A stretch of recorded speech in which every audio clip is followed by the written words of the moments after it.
만약에 이제 코로나 사태가 끝난 생활이 찾아왔을 때 다시 잘 적응할 수 있을까? 코로나로 인해서 정지된 태권도 도장을 지켜보면서 미래에 대한 계획을 잃거나 아니면은 잊어버리고 현재만을 생각하는 저희들을 위한 대안이 있을까? 대한민국 태권도장 굉장히 많이 문 닫을 거예요. 태권도장이 문을 닫으면 내가 갈 자리가 없을 것 같아요. 오히려 더 기회죠. 트렌드가 바뀌고 세상이 바뀌었습니다. 그렇다면 지금 우리가 학습하는 방법, 무엇을 배우느냐보다 어떻게 배우느냐가 더 중요한 거예요. 현재까지 우리가 살아왔던 물리적 공간에서의 태권도장이 다라고 생각하는 건 문제가 있다는 거예요. 반대로 보면 시장이 완전 열려버린 거예요.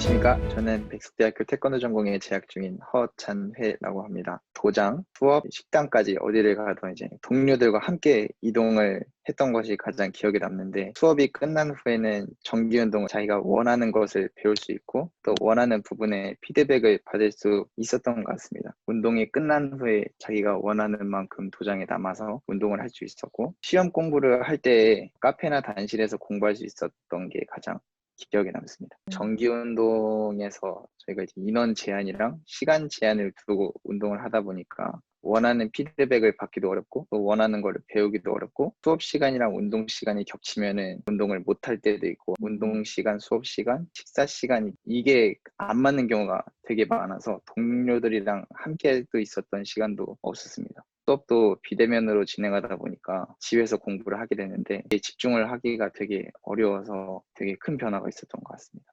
코로나의 사태에 생활이 좀 익숙해졌는데, 만약에 이제 코로나 사태가 끝난 생활이 찾아왔을 때 다시 잘 적응할 수 있을까? 이런 고민도 조금 있고, 태권도 지도자를 저희가 꿈꾸고 있지 않습니까? 코로나로 인해서 정지된 태권도 도장을 지켜보면서 미래에 대한 계획을 잃거나 아니면은 잊어버리고 현재만을 생각하는 저희들을 위한 대안이 있을까라는 고민이 좀 생겼습니다. 세상이 정말 빠르게 바뀌고 있습니다. 대한민국의 태권도장 굉장히 많이 없어질 거예요. 저출산 문제, 오늘 오전에 이곳에 오면서 어린이집 원장님들이랑 통화를 좀 했는데 어린이집에도 지금부터 문제가 생기기 시작했습니다. 그러면 향후 태권도장은 몇 년 뒤에는 어린이집과 같은 똑같은 문제가 생길 건데, 그것이 앞으로 한 2년 안에 모든 일이 막 급변하게 될 겁니다. 대한민국 태권도장 굉장히 많이 문 닫을 거예요. 대한민국 태권도장이 문을 닫으면 내가 갈 자리가 없을 것 같아요. 오히려 더 기회죠. 트렌드가 바뀌고 세상이 바뀌었습니다. 새로운 사람들의 주인이 되는 겁니다. 코로나 이전 시대와 코로나 이후 시대입니다. 청동기 시대에서 철기 시대로 넘어갈 때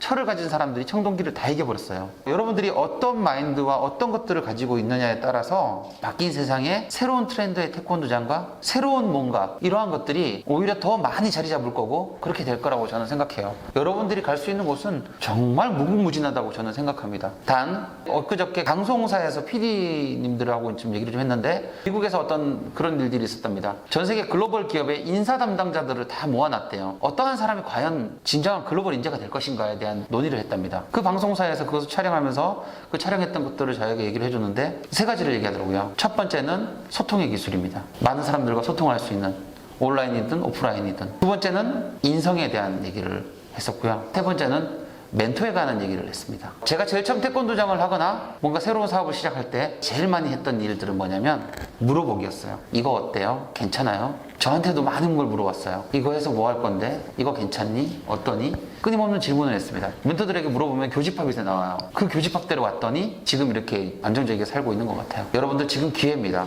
조금만 더 정신 차리고 가만히 잘 지켜보세요. 그럼 그 기회 잡으실 수 있을 것 같아요. 미네르바 스쿨이라고 아시는 분, 한국에 있는 학생이요, 작년에 이제 수능을 쳐가지고 2017년도에 생긴 학교입니다. 학교를 썼는데 어디를 썼냐면 서울대학이랑 미네르바 스쿨입니다. 두 개 다 학교 가면 어디로 갈까? 이 학생이 선택한 건 미네르바 스쿨이었습니다. 무슨 학교냐? 온라인 학교입니다.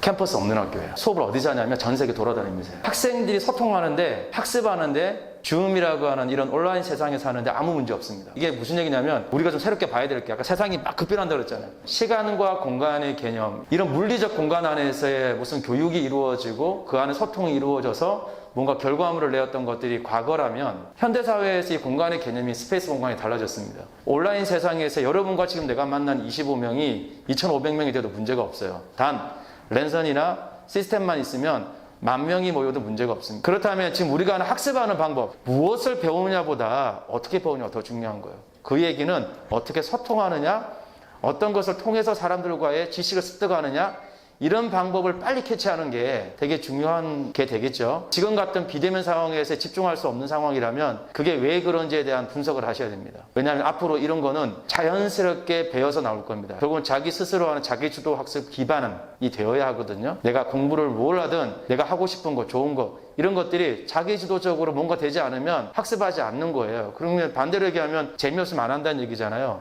관심 없으면 안 한다는 얘기잖아요. 여러분이 지금 하고 있는 공부에 관심을 주고 않기 때문에 그게 재미가 없을 수도 있어요. 왜 그런지에 대한 분석을, 자기 분석을 먼저 해보는 게 굉장히 좋을 것 같고, 그 다음에 태권도장이 지금 이제 굉장히 어려운 것은 분명한 사실입니다. 대면에 굉장히 익숙한 것이기 때문에 비대면 상황에서 취약점을 가지는 것은 분명합니다만, 그렇다고 해서 현재까지 우리가 살아왔던 물리적 공간에서의 태권도장이 다라고 생각하는 건 문제가 있다는 거예요. 그럼 어떻게 되느냐? 이제 온라인 태권도장 열린다는 얘기입니다. 우리가 모르는 새로운 환경 안에서 최준구라는 사람이 들어가서 여기에 보이는 물리적 환경에서 지역 애들을 가르쳤는데, 이제는 전 세계 사람들을 태권도를 지도할 수 있는 기회가 생겼다. 반대로 보면 시장이 완전 열려버린 겁니다. 여기에서 핵심이 뭐냐? 태권도 사범으로서의 전문 지식이 충분히 강화되어져 있어야 되는 거예요. 이 온라인 시장에서는 2,500명이 들어와도 1대1이라 그랬잖아요. 그럼 1대1에서는 뭐예요? 그 사람에 맞는 지식이 전달이 돼야 되는 거죠. 명제화돼 있어야 돼요. 암묵적으로 대충 보여줘서 얼렁뚱땅 이게 안 되는 거예요. 명확하게 맞다, 아니다, 이게 틀렸다, 모르면 모른다, 명확하게 나 안에 있어야 그 수업이 가능한 거죠. 지금 학생이 질문한 얘기들을 보면 현재 태권도장 물리적 관점에서는 어려워 보이지만 여기에서 우리가 봐야 될 관점은 새로운 시장이 지금 열렸다는 거예요. 이걸 어떻게 들어가느냐? 땅 따먹기입니다. 먼저 들어간 사람이 임자예요. 먼저 그 땅을 받는 사람이 많이 먹는 겁니다. 그러면 지금 뭐 하셔야 돼요? 학생은 빨리 그 시장으로 진입하셔야 돼요.